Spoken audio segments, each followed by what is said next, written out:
And don't be a Richard, and forget to shop merch for the perp on whygoproject.com. That's whygoproject.com/merch with -a-perp.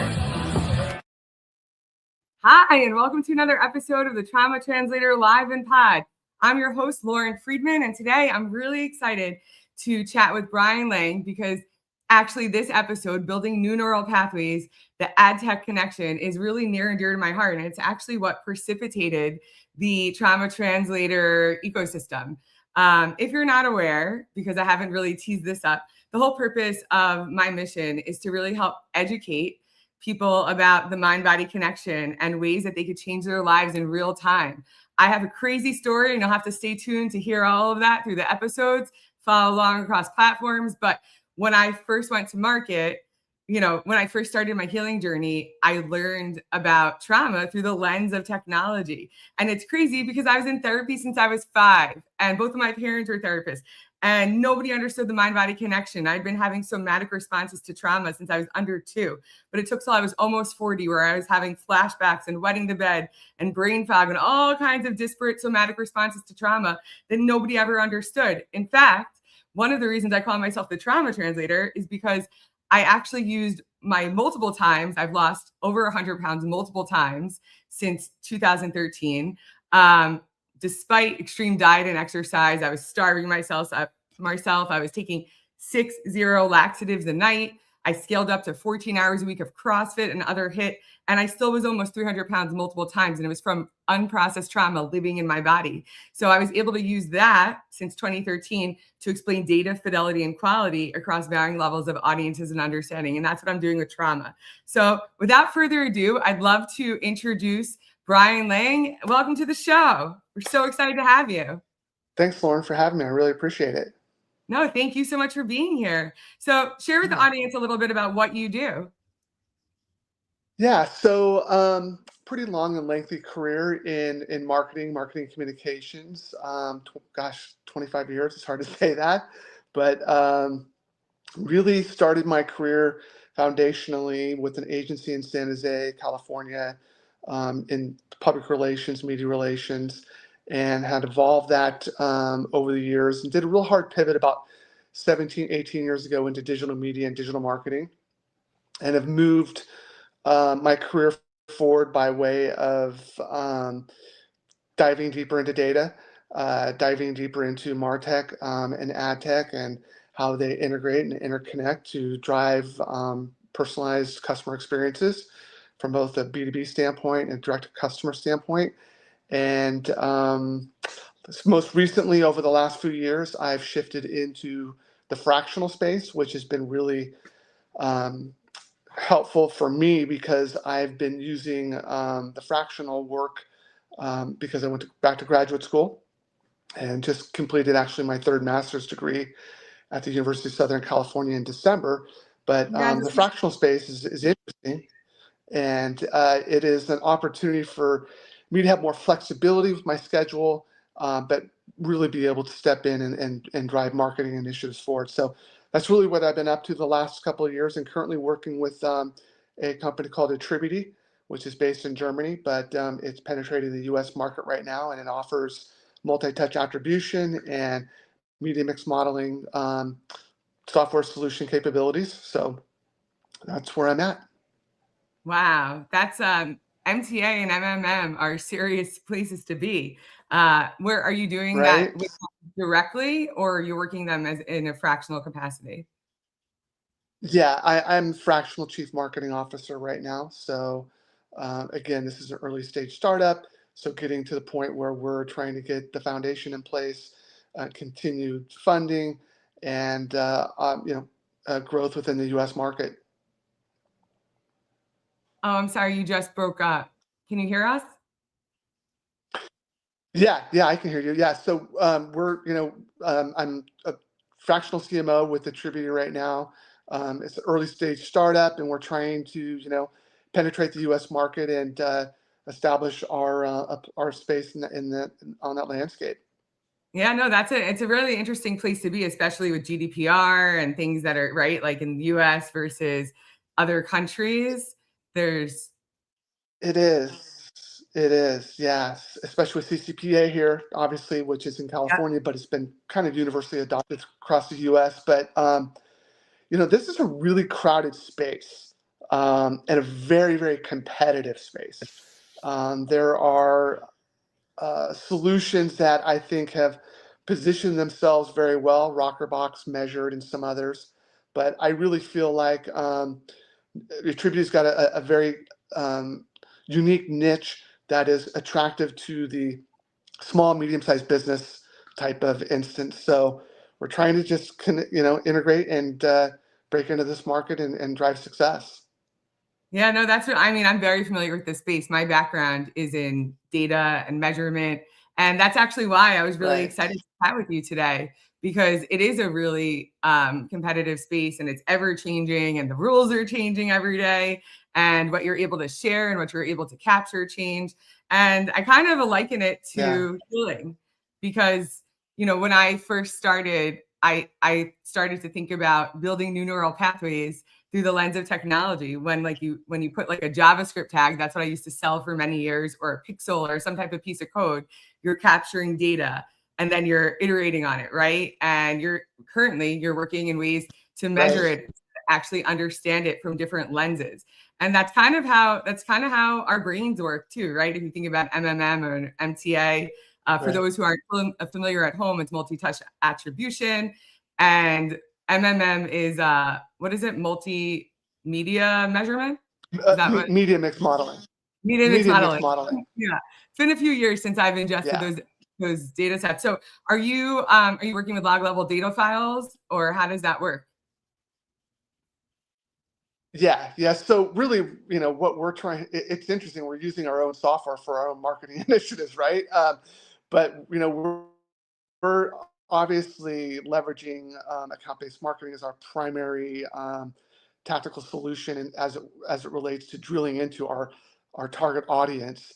But really, what we're trying to do is really, and I think what Attribute is its strength is its predictive modeling component, right? I think that is the piece that is really, really most of value in terms of where do you put those marketing and advertising dollars for total optimization. So, it's interesting. I've never really used or worked with a company where we're using our own software as a complement, as a support source for our marketing efforts. So it's been exciting to do that. No, that's like the proof is in the pudding. I love that. That's really cool that you're using your own software. Right? Yeah. I mean, it's something you could speak to Yeah, all your clients, right? Wait, you just broke up. 100%. Yeah, it's another case study, right? It's another case study in terms of what we can use and what we can do with our own marketing initiative, which I think has been it's been enlightening for us because we're really able to test and iterate with the software solution, right? And be able to better understand how to measure, how to look at incrementality from a measurement standpoint, and how are we able to really take credit for certain acquisition points based upon that user journey. Yeah. Yeah, no, it's I don't know if you just broke up or if you could hear me still. I know we were having some technical problems before for those people at home. That's why we were a little late. Are you there? Yeah, can you hear me? Yeah. I wasn't sure if you froze or not. Yeah. Okay, I can hear you. Yeah. So anyways, it's a really interesting space. The MTA MMM solution space is, I think it's growing, and there's a lot of uncertainty in terms of how AI is going to impact the space, and still with the never-ending deprecation of the third-party cookie, from Chrome's standpoint, brands are looking for ways in which to better measure their marketing performance and looking for optimization opportunities. Yeah, I mean, that's the thing. I mean, the MTAs and the MMMs of the world are all trying to provide attribution, right, for all the things that we're doing. And when you were talking about data sets, right, and you're looking at data sets. So the way that I have looked at this, right, is like building new neural pathways. Everything you're talking about is like, how do you give something credit? How do you invest more dollars here? How do you, move away from certain platforms, from certain whatever that looks like, right? And that's kind of how I've looked at healing, right? Because when I first went to market, when I first started, when I first went to market, when I first, I keep saying that, but when I first started this healing journey, it really was something that I didn't know anything about neuroscience. I knew about technology though.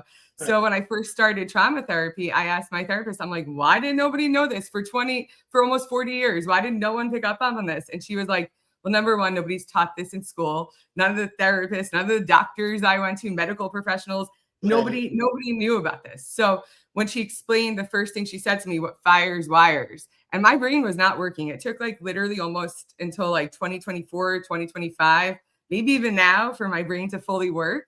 Because I was really sick for a really long time. And when you think about data, right, and pixels and creating data quality and iterating on data sets, it's similar to how your brain works. And when you model and when you start giving it input, right, and you start to train it, it's similar to what you're doing. Obviously from an attribution standpoint, it's a little bit different. And for those at home, I am streaming across other platforms. Attribution is just what happens. Like, is there a conversion event? Did you buy a shirt? Did you buy the hat? Did you click on an ad? Did you engage with it? So that's all that attribution is, but it's providing credit to whatever that platform is that drove that consumer engagement, or that B2B engagement, whatever that looks like. So when you think about pixels, because I was selling JavaScript pixels for many years, which, I was addicted to them, and arguably they may or may not have ruined my life, but I really was addicted to it. And I thought in AdTech. So when my therapist first said, who knew nothing about technology, she still doesn't. She's like, I trust that you're saying that this makes sense. But when she first said what fires wires, I was like, she's like, when a neuron fires, it actually wires with other neurons, and it creates these pathways in your brain that you keep going after over and over again. You keep doing those same things. Your nervous system becomes entrained to those same habits. But with the proper type of awareness and therapies and ways that you could actually build new neural pathways, you could actually change all those habits. You could change those deep-seated belief systems that are keeping you stuck in those cycles of dysfunction, whatever that looks like for you, whatever's keeping you stuck, whether it's personal, professional, in your body, romantic. Trauma is pervasive, and it's just stress that overwhelms our ability to cope. So when you think about neural pathways and data, it's very similar. You can literally change the way your brain works by informing it properly, and you could create new patterns so you're not iterating on those same faulty sets of logic. Because when you talk about measurement, right, and you talk about attribution, you need to have a clean set of data. You can't have it skewed in a certain way. My background's in third-party measurement. So I really do believe in a holistic view of measurement in order to keep those data sets clean. But that's truly why I love this, because you could stop drinking, you could stop, you could stop any addiction, you could really change your whole life. Like I used to have these deep-seated beliefs that I had to stay stuck in these cycles because I didn't have any other option. And when you're able to train your brain, you can transform your whole life. Yeah, no, those are all good points, Lauren.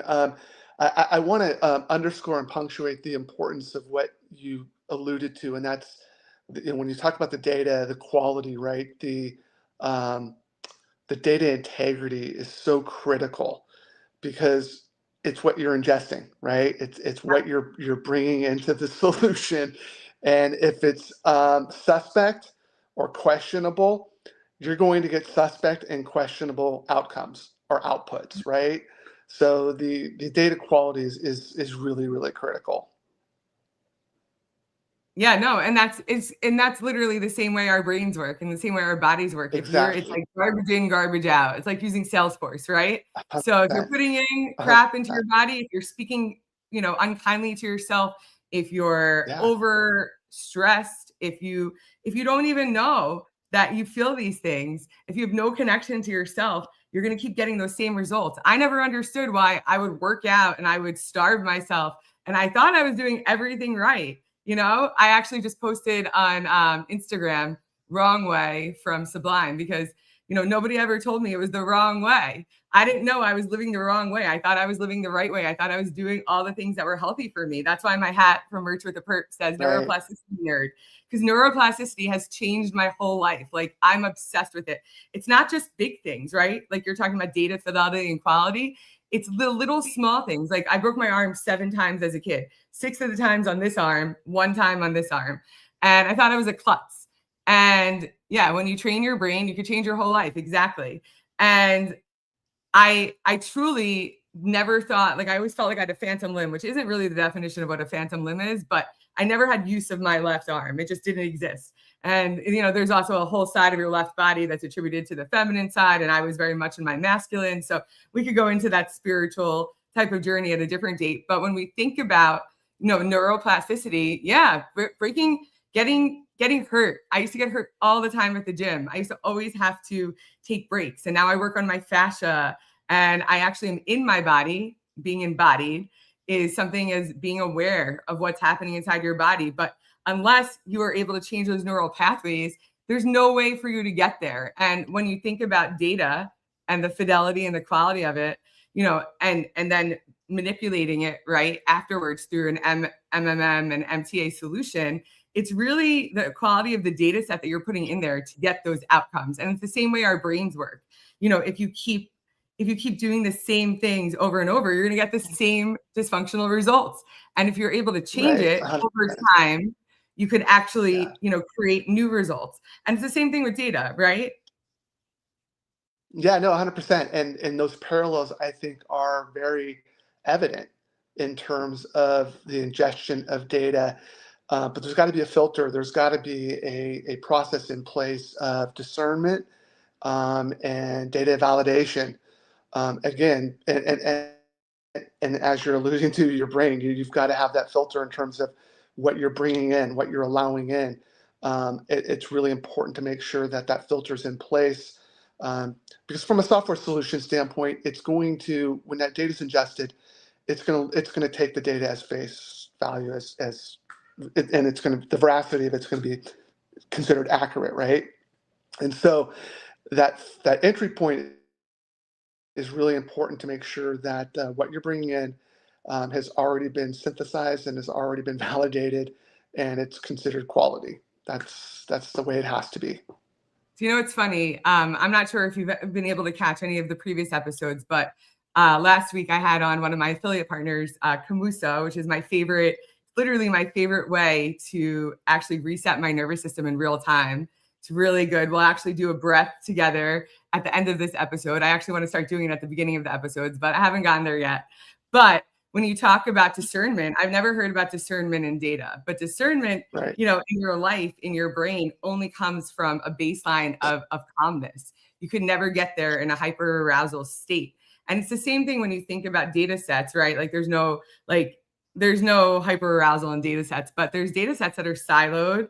There's data sets that, you know, that really don't have the efficacy that you would need in order to manipulate them. And the only way that you would be able to figure that out is by like testing it out, right? Like unless you have some type of way to know that. So when you're talking to your clients, how are you advising them to like, well, what are the channels and the environments that you're measuring the MMM and MTA in, first of all? Yeah, so it's an omni-channel approach, right? In terms of our marketing efforts. And again, I'm not client facing. I'm Okay. working within the org, again, as from a fractional standpoint, to drive the marketing initiative, which is an omni-channel implementation and execution, which again, the fulcrum, the centerpiece to that is account-based marketing, right? That is our critical, which has a programmatic media component to it, of course. Yeah. When you're targeting that audience prospect, it is a very sophisticated software solution, and there's a number of platforms in the ABM space, demand-based, Terminus, 6 Sense, several of them that have evolved and advanced their technologies substantially over the years, baking in, integrating their own AI elements to make sure that they're maximizing the technology to drill deeply into that decision-making body, right? Because it's typically, from a B2B standpoint, it's not one decision maker. It's decision by committee. And so you really have to drill in and identify that prospect account, that prospect decision maker and or makers. And so what we're doing is we're looking at from a full funnel standpoint, our demand gen, our prospecting, down into our engagement, and then our lower funnel activities. We've got dynamic retargeting, different tactical solutions in place to really cultivate that relationship. Because again, this is we're not selling shoes here, right? We're selling a Yeah. very complex, sophisticated, complicated in some respects software solution, which again, as I mentioned earlier, in a very, very crowded space, so there's a lot of different competitive influence. And this is not a decision that's made overnight. The latency, the decision latency can be up to a year in some cases. No, I know. I've been selling that type of solution. Like when you talked about the AI at the beginning, I was selling an AI and ML type of SaaS solution since like 2016. So I totally understand what you're saying. And to your point, like the AI and the ML isn't new, right? And for those at home, ML is machine learning. Right. And similar to your brain, like you need to make sure, like you said, decisioning, and those neural pathways that you could recreate based on those new data sets is something that you could actually use to change your life and make decisioning in real time. Like I used to think that I had an alcohol addiction. I used to think that I had a fat problem. I used to think that, my body had all these different problems. But in reality, I didn't have any of those problems. I just had unprocessed complex trauma in my body. So when you think about data sets informing, how you're going to work, and those sales cycles, by the way, for the B2B standpoint, they could be 12 to 18 months to never. Yeah, that's what I'm saying. I know. I spent all my career. That's why I've lost my job 6 times after M&A and divestiture with my old team, because this is a real thing that people are going through in our industry. And one of the reasons I wanted to talk about neuroplasticity is, the idea of bracing yourself for doom is something that's pervasive across our industry, because people keep losing their jobs. And then once they get a new job, they're like, oh my gosh, I hope I don't lose it again. And when you think about retraining your brain, you could actually retrain your brain to not brace for those moments and just let life flow. And it's really hard to do that. But when you think about data sets informing decisionings, again, you have to also think about where are those data sets coming from? How are they being, how are they actually being ingested? And then what are you going to be doing with them afterwards? Because like you said, there's plenty of players in the space that are doing MTA and MMM, right? Everybody has their own style, their own signature of what their proprietary technology does. But, like you said originally, there are pros and cons, and you have to work with the right data set. Yeah. And I agree 100%, Lauren. And just sorry to interrupt, but just to interject really fast, and you're kind of bringing up the job market, right, a little bit, and the trauma around, what we're dealing with as it relates to the hiring process, the expectations for performance. I mean, I read recently that a CMO's tenure is now less than 3 years, and the CMO is the one C-suite rep that's got their target on the back when things start going sideways or south. And so there's trauma around the stress of having to continue to perform, driving pipeline, driving acquisition, and keeping that in iterative perpetuity is so stressful. And it is trauma laden, based upon making sure that you're trying to meet your performance goals, you're trying to drive performance, trying to have that bottom line impact, revenue gen. All of that is more stressful than ever in my 25-year career. And it's not that things were done differently way back when. It's that the immediacy of the measurement is so it's so tangible, and it's so readily available that your performance is measured immediately, as opposed to more of a longer term empirical lift over time, that kind of an approach. So there's a lot of stress in terms of, where the job market is going, where the market is going, hanging on to your job. All of these things, I think, play into a mental state of continuous challenge.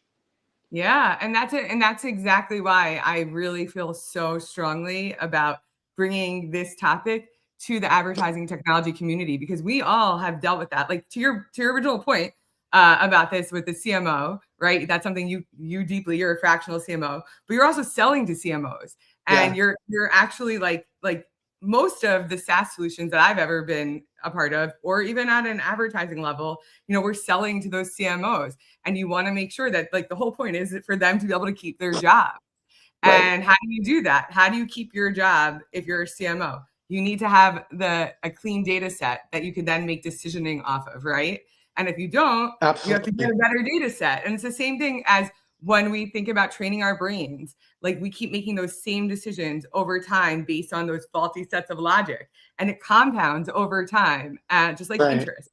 And if you have the ability to change that and to step back and say, hey, this isn't working for me, or I don't have to feel this way anymore. Like I have one of my girlfriends was out of work for 3 years. And by the way, it'll be June. It'll be 3 years since I haven't had a full-time job, and I've been scaling my business. And, I was bootstrapping this, and currently it's really scary.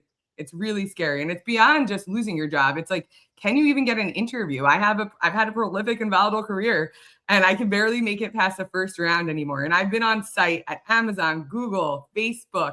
I worked for Oracle. I worked for PayPal, eBay, New York Times. I've had a prolific career. Like I had a recruiter recently say to me, like, even people with a perfect resume. And I'm like, I have a perfect resume. It's not my fault that these companies made decisions to get rid of our business units, But when you think about that, we don't have to live in a state of fear as humans. We don't have to live in a hyperarousal state of instability. We can train our brains to just go with the flow, to surrender. And it's really hard, but it's something that I've been working on, and something that this community, this advertising industry needs to learn, because it's not going to get better. We need to be able to roll with it. We need to be able to flow with it.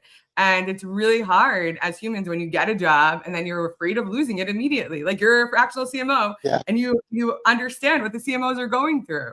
Right. And that's kind of the emergence of this fractional space, which has been more prevalent over the last 3 to 5 years, more so in the last couple of years, because, companies don't want to hire at the senior level or the C-suite level. And they're looking for that contract plug-in.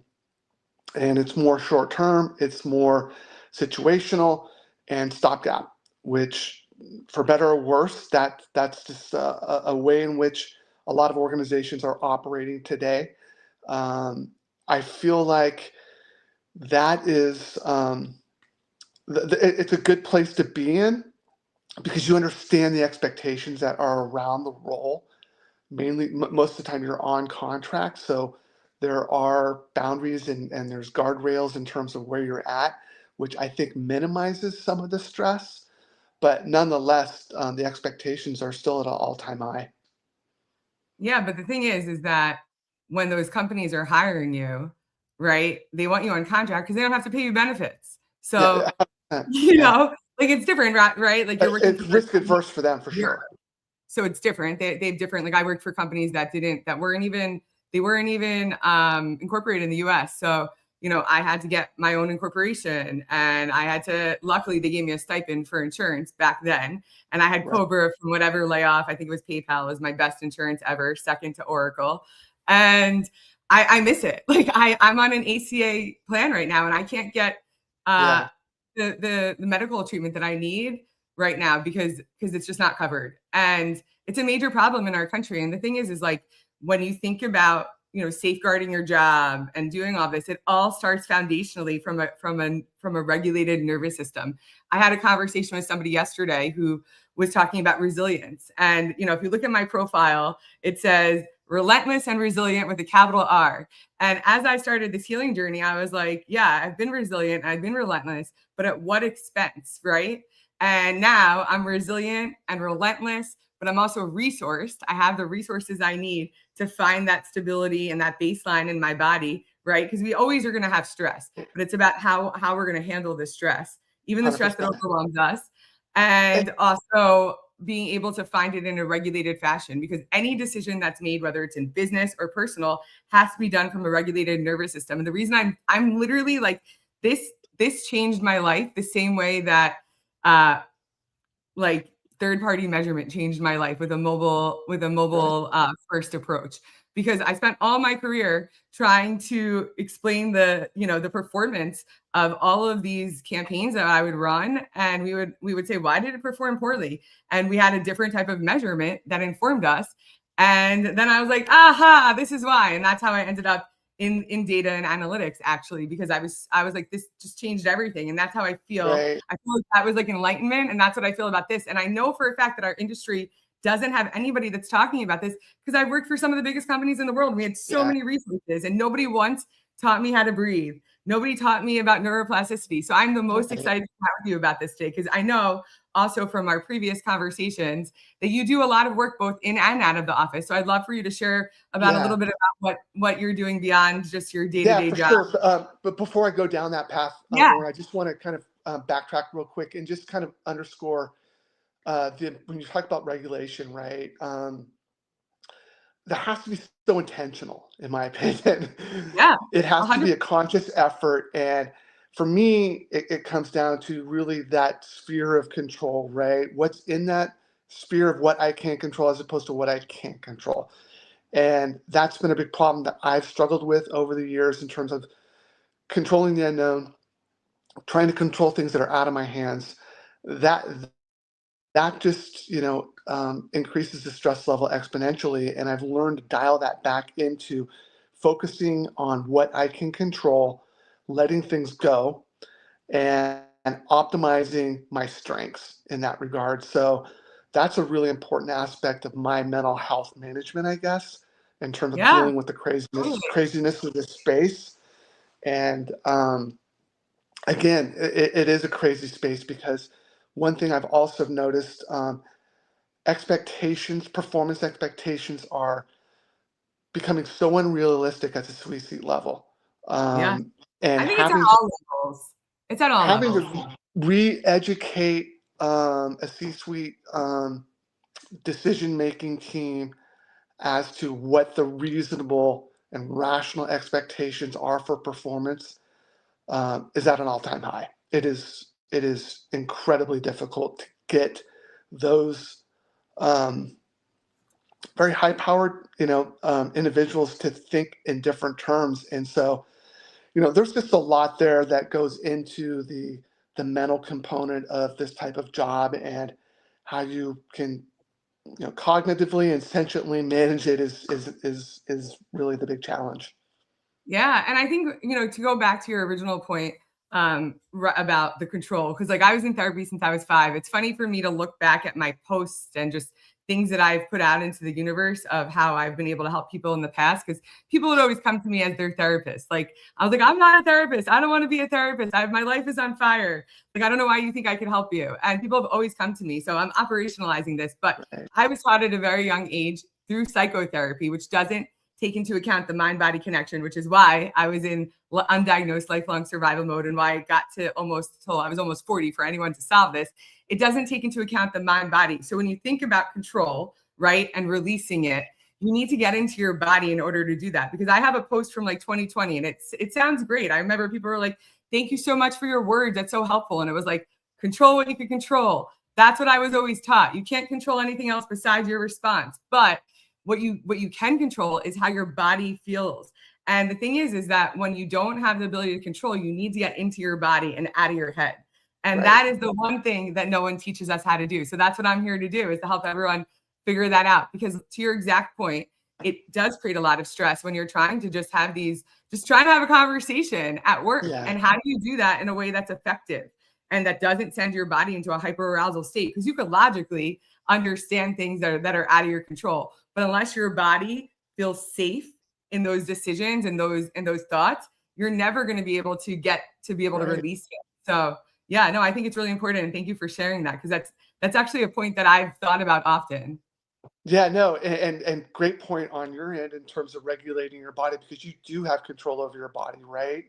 And with the right process and protocol in place, you can control how your body is going to respond, right? And that is so important, because again, you don't always have control over the event, right? But you have pretty much 100% control over your response, which can influence and impact the outcome. right? From Yeah. both a physical and a mental standpoint. So all of those things I think are really important, to, like I said, intentionality, to intentionally continue to ruminate and to think through, Well, to no, really, we're not going to ruminate though, because that's the thing. The rumination is actually what you don't want. The yeah, rumination keeps you in your head. So and I'm not trying to correct you, but I've done a lot of trauma work. I have some trauma certifications. So one of the things I want to be able to do is explain like what we shouldn't be doing, because I agree with you. Like I used to think that, if I thought about something enough, like I stayed in my marriage for over 10 years and I've been unhappy in it the whole time, but I thought it was safer for me to be with a partner than it was to be alone without any family and keep losing my job every few years, even though I was the one supporting us. So when you think about intentionality, 100%, everything has to be intentional, but it also has to be done with people that are qualified, right? Like I understand trauma. And when you think about controlling your body, you really can't control the response in your body, but you can control the conditions for healing, and you can control the way in which your body ingests those stimuli. So, despite my best efforts, like I have had trauma responses in my body, even though I thought I was regulated. And it's yeah, just like you said, it's the same thing as data, right? Like the way you keep intentionally having data sets, right? Picking up different signals, you need to make sure that those signals are clean and you're not working with dirty or messy data sets. And it's the same thing right, about what happens in your life. Like you can't control everything, but you can control whether or not you have the ability to get your body in or out of a state of hyperarousal. And sometimes hmm, you do want to be in a state of hyperarousal just so that you could perform well. But in general, like to your point, you do have to think about what you can control, what you can't control. And the only thing that I know to be true is that nervous system regulation is literally a panacea, because that is how we have success. Because when you go into those meetings, you could say, hey, guess what? I'm calm. I did everything I could to move this forward. And if it doesn't happen, that's out of your control. And you can make sure your body and mind are aligned in that, because often our minds are right, aligned, but our bodies are not. right. No, that's a good point. I think, to my earlier point about rumination, I think really from my standpoint, my process, my personal protocol is rumination based upon the positive reinforcers that are going to put me in a better place to think more rationally and to make sure that I'm self-regulated in that regard. So I guess that was really kind of what I was trying to punctuate there. So Yeah, no, I don't like using the word rumination, because that like keeps people stuck. But yeah, yeah, that's why I use the mantra. That's why I have the mantra moments, because that's a good way. Any of the mantra moments that I've been using for years or on Merch with a Perp, that's a really good way to reset your nervous system and like think about positive things. That's what I was right, doing for years without trying to. And that's neuroplasticity in action. Because when you were able to show your nervous system new positive events, you're going to find it more and more. Your body will look for it. But if you keep cycling around the same things that are keeping you stuck, your body's also going to stay stuck. And these are right. things I had to learn the hard way. I think we all have to learn them the hard way in many respects. I mean, I don't think any of us are designed to not our nervous system and our processes are perfect, right? And it's a constant process of, like I said, intentionality, being aware, self-awareness. Yeah. But it's not even that. It's also like we need to learn about this, right? It's even beyond 100%. self-awareness and being intentional. It's literally like you don't know what you don't know. Yeah, So that's why I have it. It's called learn, unlearn, educate, empower, and elevate. That's the mission here, because it's about learning new things, but also unlearning things. Because yeah, you can't progress, and you can't do anything beyond what you know unless you unlearn things that are keeping you stuck, right? And it's the same thing with data. Unless you remove those yeah, sources that are corrupting your data sets, then nothing's ever going to change. So I know we're almost at time here, and thank you so much for your yeah. time. Where can people find you if they beyond Uh, LinkedIn? just don't, yeah. That's pretty much my primary portal is LinkedIn, and that's I can be found there. But I feel like again, just to kind of summarize real fast in terms of you know where the market is at. I mean, not just the advertising industry, but I think the broader professional industries are there's a lot of people under stress, and there's a lot of people that are really challenged. And I first off want to thank you, Lauren, for bringing these things to light to really help others better understand better learn and unlearn, because I think the unlearning part is really critical, because there's a lot of institutionalized elements within us that are so cornerstone and foundational that we don't know that we have to unlearn some of that. So I just wanted to say thank you for, for doing what you're doing, because I think it's really helpful. No, thank you so much. And thank you so much for sharing everything with us. I think it's really important. And everything you talked about, everybody in our industry is going through. And it is, you're right. It's the Buddhist way of Buddhist unlearn something every day. And that's really it's like you don't know what you don't know. And when you're able to unlearn, but also learn a healthier way, you could change your whole life. And it's the conditioning, like you were talking about, that we don't realize that we're just born with. And it's the same thing, whether it's corporate America or your family life. Like I didn't understand how trauma was pervasive, how it affected every part of my life. But until I looked at life through the lens of trauma, and then it's like, once you see it, you can't unsee it. So thank you so much for your time. Thank you so much for all that you do in and out of the office. And I'm really excited to see where this goes with Attributy. I love attribution. Awesome. I'm excited to talk to you offline about this more. Maybe we can figure out some nerdy things. But absolutely. Thanks so much, Lauren. Yeah, no, thank you. And everyone else, we'll have another live next week at 1 p.m. Eastern. We'll be having another Brian on, who I believe his name is Brian Speck something. I can't say, I don't know what it is, Spacklin, who works with men. So I'm really excited about that.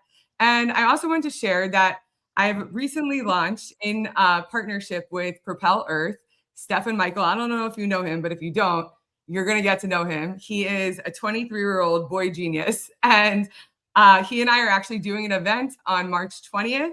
And I can't send out invites for it right now on LinkedIn because I'm maxed out with invites, but there will be a QR code in the next one. And the whole idea, it's called Anxiety Antidote Events. And it was actually born from my own anxiety that I didn't even know I had until I was almost 40.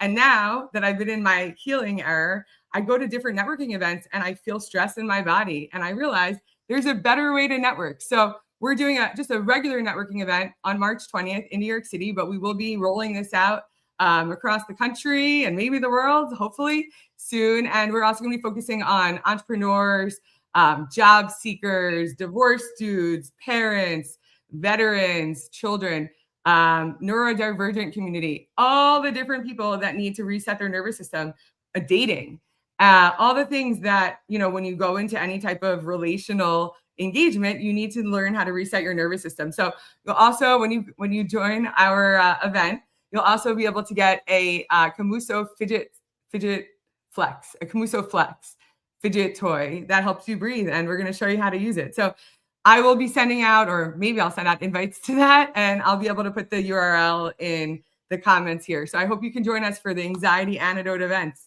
And if you'd like, please book me for an Anxiety Antidote consulting session. And also, I'm here for any speaking engagements or any workshops that you may need, because our industry needs it. We all need a way to learn how to reset our nervous system and unlearn the habits that are keeping us stuck, so we could better our lives. Just like we train our brain, we could train AI, and we could train our brain to transform our lives. Thank you so much. And how are you healing?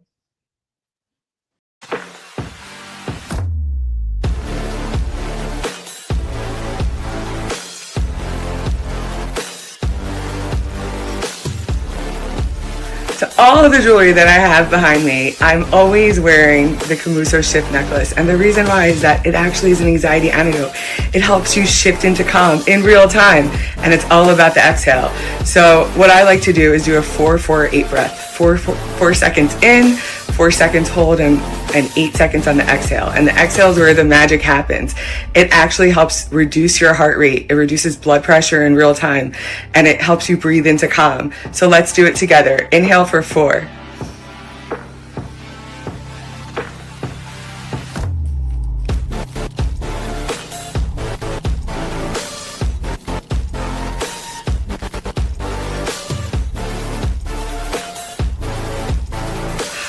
It just feels so good. This is truly my favorite. From the beach to the boardroom, you could wear it everywhere.